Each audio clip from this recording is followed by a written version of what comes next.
आपकी और मेरी शर्ट काफी हद तक मिलती जुलती है। Yes sir. कहाँ से ली भाई? दिल्ली से ही लिया सर। कहाँ से? दिल्ली से, चोर दिल्ली बाजार में से। कहाँ से? चोर बाजार। मेरी ऐसी एक शर्ट चोरी भी हो गई थी।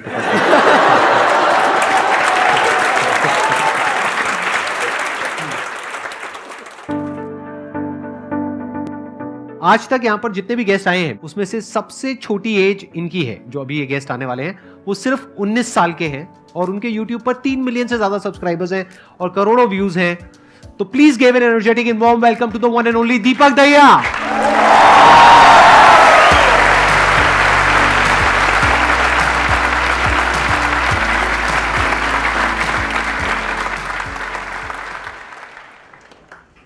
थोड़ा सा आप अपने बारे में बताइए कि आपकी शुरुआत कैसे हुई, कहाँ से थॉट आया, इंस्पिरेशन आई? यूट्यूब जर्नी के बारे में बताऊं उससे पहले मेरी इच्छा है कि मैं आपके बारे में बताऊं कि मतलब आपको मतलब मुझे कैसे इंट्रोड्यूस हुआ था। मतलब मैं 8th क्लास में था, आज से 7 साल पहले की बात है। 8th क्लास में हम कुछ फ्रेंड्स वगैरह स्पोकन इंग्लिश क्लासेस जाते थे, तो वहाँ पर एक सर थे हमारे, तो उन्होंने एक बार कहा कि आज ना सेमिनार दिखाएंगे आपको। तो किसका सेमिनार है? कि संदीप माहेश्वरी का। तो हमने पूछा ये कौन है? तो उन्होंने ये नहीं बताया कि ये मोटिवेशनल स्पीकर है या कोई बिजनेसमैन है। उन्होंने सिर्फ एक ही लाइन कही कि वो बंदा है जो मुर्दे में भी जान डाल दे।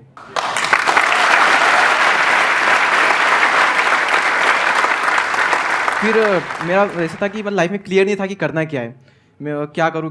मतलब करना बहुत कुछ है, सर ने आग लगा दी अंदर की, पर ये समझ नहीं आ रहा करूँ क्या मैं। तो रैंडमली फिर ये माइंड में आ ही गया कि मतलब अभी मैं क्या कर सकता हूँ। ये मेरा क्वेश्चन था कि अभी मैं क्या कर सकता हूँ, बात की छोड़ो। तो अभी एक ऑप्शन था कि हाँ मैं ये कर सकता हूँ यूट्यूब। तो फिर वो मैंने स्टार्ट किया। और तब आपकी एज सिर्फ 16 साल थी? 16 साल थी। कितने टाइम बाद जा करके आपको रिजल्ट मिला यूट्यूब से?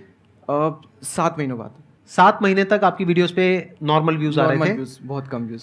जो ज़्यादा वायरल हुई थी वीडियो, जिसकी वजह से मेरे काफ़ी सब्सक्राइबर्स गए, काफ़ी व्यूज़ आए चैनल पर, काफ़ी ऑडियंस आई, तो वो अराउंड 9 महीने बाद चैनल ग्रो हुआ था, आप ये मान सकते हो। उसमें कुछ गलती हो गई थी मेरे से, मेरे को डालना कुछ छोड़ता हूँ, डाल को छोड़ दिया था, वो वीडियो वायरल हो गई और आज उस वीडियो पे 26 मिलियन व्यूज़ है। सॉरी।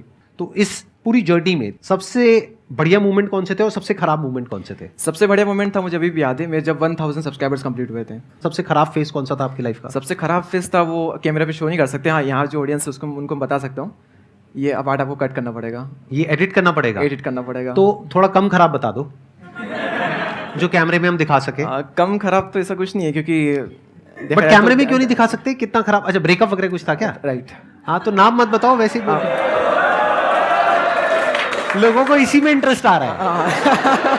मतलब बाकी सबका इंटरेस्ट इसी में है जो आप नहीं बताना चाहते। अगर उसके बारे में थोड़ा बहुत कुछ बताना चाहते हो, बिना नाम लिए, बिना कुछ बोले, तो आप बता सकते हो। ब्रेकअप हुआ वो एक प्रॉब्लम, चलो नॉर्मल है, कईयों के साथ होती है, पर सबसे टफ चीज़ ये थी कि मेरा 12th का एग्जाम चल रहा था उस वक्त, और 12th में भी सबसे टफ पेपर जो मुझे लगता है मैथ्स का, उसी पेपर के जस्ट पहले सब कुछ हुआ था। उस पेपर के जस्ट पहले इक्वेशन चेंज हो गई थी। चेंज हो गई थी, राइट। I understand.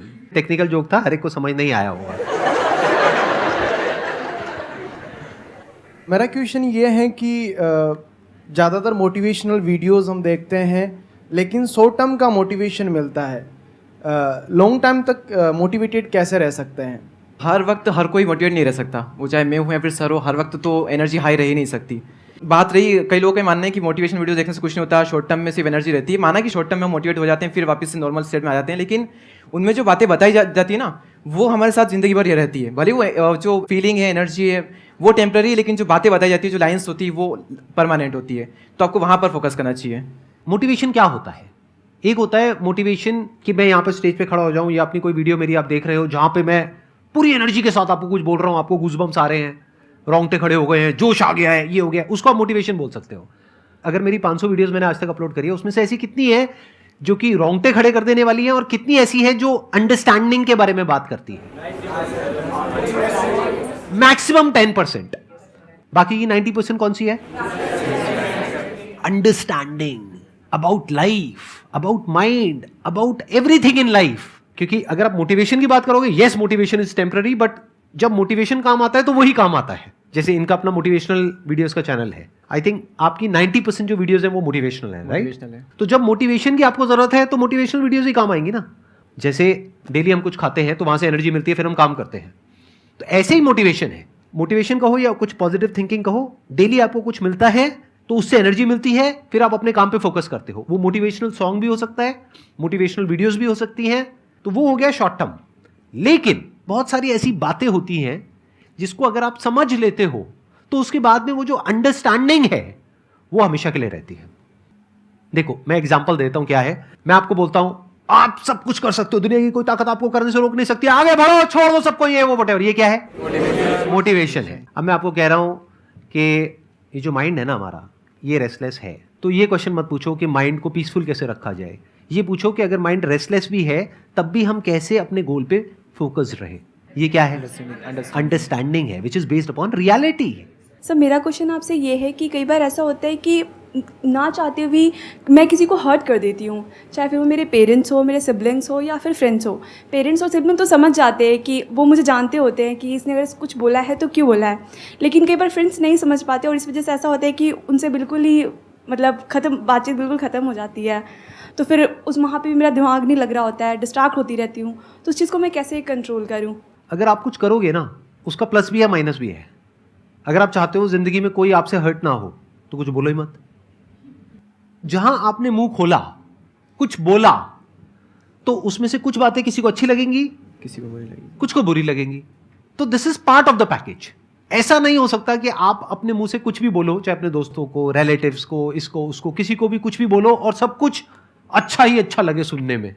वो तब हो सकता है जब आप बहुत बढ़िया एक्टिंग करना जानते हो, लेकिन वो एक्टिंग कुछ देर तक तो आप कर सकते हो, लेकिन अपने फ्रेंड्स के साथ कब तक एक्टिंग करते रहोगे? घर में कब तक करोगे? वहां पे तो जो भी आपके अंदर है, गुस्सा भी है, जेलसी भी है, किसी को अगर ये गलतफहमी है ना मेरे अंदर ये सब नहीं है, तो वो महाबेवकूफ इंसान है। सब कुछ सबके अंदर होता है नहीं होता है? तो हमारे अंदर पॉजिटिव भी होता है, नेगेटिव भी होता है, अच्छे से अच्छा भी कुछ है हमारे अंदर बुरे से बुरा भी कुछ है। तो जैसे ही कोई इंसान हमारे साथ में रहता है या रहती है, वक्त बिताते हैं साथ में, तो उनके पत्ते खुलने लग जाते हैं। आपकी जो वीकनेसेस हैं वो भी सामने वाले के आगे आती हैं, वो किसी को नहीं चाहिए। फॉर एग्जाम्पल आपके पेरेंट्स हैं, आप क्या चाहोगे? वो आपसे अच्छे से बात करें या गुस्से से बात करें? अच्छे से बात, बट गुस्सा तो है उनमें, तो कभी ना कभी तो गुस्सा आएगा। जब आएगा तो आपको उन पे गुस्सा आएगा, ये भी नेचुरल है। तो इस बात को अच्छे से समझ लो कि लाइफ में जब भी कुछ करोगे तो वहां पे सक्सेस फेलियर रहेगा ही रहेगा, पॉजिटिव नेगेटिव रहेगा ही रहेगा, अच्छाई बुराई रहेगी, लव भी मिलेगा, हेट भी मिलेगा, सेम इंसान से मिलेगा लाइफ के अलग अलग फेजेस में। आज आपको लगेगा इससे बढ़िया तो कोई इंसान ही नहीं, आपको लग रहा है अरे वाह क्या बात है, मेरी तो किस्मत खुल गई है। वो अगले दिन आप कह रहे हैं कहाँ फंस गया, ये कहाँ किन चक्रों में पड़ गया, अकेला ही अच्छा था, अकेली अच्छी थी, व्हाटएवर, राइट? ये पार्ट ऑफ लाइफ है। तो इन बातों को धीरे धीरे जैसे जैसे हमारी एज बढ़ती है तो हमको ये बातें समझ आने लग जाती है। इन अदर वर्ड्स, इस प्रॉब्लम का जो सोल्यूशन है वो क्या है कि आपके पास में कंस्ट्रक्टिव कोई गोल होना चाहिए लाइफ में, जिसकी तरफ आप आगे बढ़ते ही चले जा रहे हो। ये सब जो चीजें हैं ना फिर इतना असर नहीं करेगी। अगर आप वेले हो, खाली हो, तो ये सब चीजें आपको बहुत तंग करेगी। दीपक सर, मेरा क्वेश्चन आपसे है कि like when you were in 12th, so unlike us you thought that आपको यूट्यूब में जाना है and you did it. 11th में, हाँ। So do I am also in my CA finals, so मेरे को भी लाइक उसके साथ कुछ करना है, बट पता नहीं चलता कि like what to do. So like आपको जैसे अपना यूट्यूब कैसे मिला, मेरे को वो पूछना है आपसे, like how you ended up with YouTube. वही मैंने बताया था ना कि 11th चल रही है क्लास, लेकिन इसके साथ साथ मुझे कुछ ना कुछ करना है। जैसे पढ़ाई में ठीक ठाक भी, ऐसा नहीं कि उसको पूरी तरह से छोड़ दिया, तो कुछ ना कुछ करना है। तो एक ही ऑप्शन लग रहा था कि हम यही कर सकते हो, इसके अलावा और कहीं जाकर कुछ तो कर नहीं सकता, क्योंकि स्कूल वहीं पर तो वहीं पर रहना है। तो वही ऑप्शन था, कुछ ना कुछ करना था। कुछ करने की जो आग होती है ना अंदर, वही आपसे कुछ ना कुछ करवा ही लेगी और अंदर से निकल के आएगा एक न दिन कि हाँ मुझे ये करना है। अभी पता नहीं होता हमें कि क्या करूँ, लेकिन जब होता है ना अंदर से, तो कुछ ना कुछ कहीं ना कहीं से ऐसा निकल करके आएगा, फाइनल मिलेगा कि हाँ मैं इसके लिए बनाऊँ, ऐसा होगा। सर हमारा ये क्वेश्चन है कि कई बारी हम न्यूट्रल नहीं रह सकते लाइफ में, कि हमें कोई सिचुएशन संभालनी है, लेकिन हम कितनी कोशिश कर लें वो उल्टी ही होती जा रही है, मतलब छूटता ही जा रहा है कुछ ना कुछ, और वो हमारे जो आसपास सराउंडिंग है, हमारे लोग हैं, उनको अफेक्ट कर रही है और हम कुछ भी नहीं कर पा रहे उसमें। सर हम क्या करें उस वक्त? कई बार कुछ ना करना ही सॉल्यूशन होता है।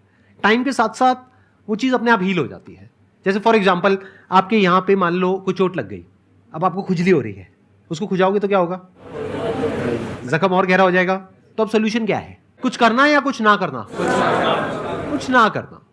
कुछ सिचुएशंस ऐसी होती है जब आपको समझ आ जाता है कि करने से वो सिचुएशन और बिगड़ेगी, यानी खुजली हो रही है, जितना खुजाओगे और जख्म गहरा होता जाएगा और वो और टाइम लेगा। तो आपको क्या करना है ताकि आपका ध्यान उस खुजली की तरफ ना जाए? कोई और काम करो, बिजी रहो। खाली बैठे रहोगे तो सारा दिमाग में वही चलता रहेगा, दर्द हो रहा है जी, ये हो रहा है जी, वो हो रहा है जी। अरे हो रहा है तो हो रहा है, पार्ट ऑफ लाइफ है। सर मेरे एक बेसिक क्वेश्चन में आपके दोनों के लर्निंग फेज सीखना चाहता हूँ, चीज़ कि ये जो थॉट होता है, जो मन होता है, वो पहली बार जब कोई विचार हमारे मन में आता है, फिर क्या होता है कि हम उसमें उलझते चले जाते हैं। फिर ये हमें काफ़ी टाइम के बाद रियलाइज़ होता है कि हम काफ़ी टाइम से अपना दे चुके हैं, लेकिन वो गलतियाँ पता नहीं चलती है। सर इससे कैसे बचा जाए कि पहला थॉट क्या था, वो जहाँ से हमने स्टार्ट किया था, और 1 घंटे 2 घंटे बाद जहाँ पे हमने अपना थॉट खत्म किया, पता नहीं चलता है कि हमने लगभग 2 घंटे का समय अपने सोचने में निकाल दिया है। सर उससे कैसे बचा जाए, जो बहुत ज़्यादा टाइम इसमें हमारा चला जाता है। तो ये थॉट है फालतू या फिर कुछ काम का थॉट है? नहीं, काम का। पहला थॉट आया कि जैसे क्रिएटिविटी लेके कि हाँ मुझे ये काम करना है, हाँ। वो मैंने सोचा। फिर उसके बाद उसी थॉट में जैसे चेन बनती चली जाती है, उसके बाद ये, उसके बाद ये, उसके बाद इसके बाद ये, 3 से 4 घंटे इसमें निकल जाते हैं। या कभी कभी सोचते रहते, पता नहीं चलता कि हमने स्टार्टिंग कहाँ से की थी सोचने तो की। ये तो सही है ना, अगर सही के बारे में सोच रहे हैं तो और सोचो, कुछ नया मिलेगा।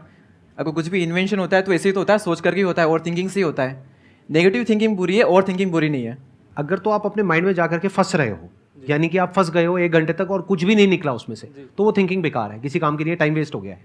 आप क्या कर सकते हो, पेपर पेन लेकर के करो अपना जो भी आपको करना है। माइंड मैपिंग करना सीखो, मैंने अपने कई सेशंस में अलग अलग बोला है। हाँ। ये बहुत पावरफुल टूल है कि माइंड जिस तरीके से हमारा सोचता है ना, उसको आप पेपर पे कन्वर्ट करो, पेपर पे लिखो कि जो भी आप करना चाहते हो उसको सेंटर में लिखो, फिर उसकी ब्रांचेस निकलेंगी, फिर उसकी सब ब्रांचेस निकलेंगी। जिस तरह से हमारा माइंड चलता है, तो वो जो माइंड मैप है वो आपके माइंड में छप जाएगा, तो आपका माइंड भी एक ऑर्गेनाइज तरीके से सोचना शुरू कर देगा।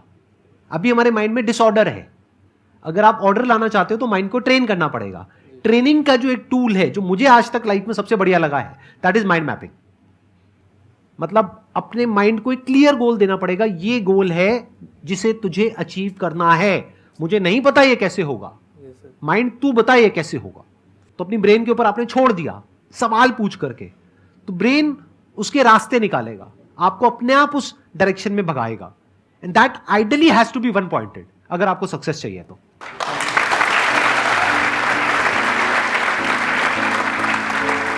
Thank you so much for coming. Thank you so much ji.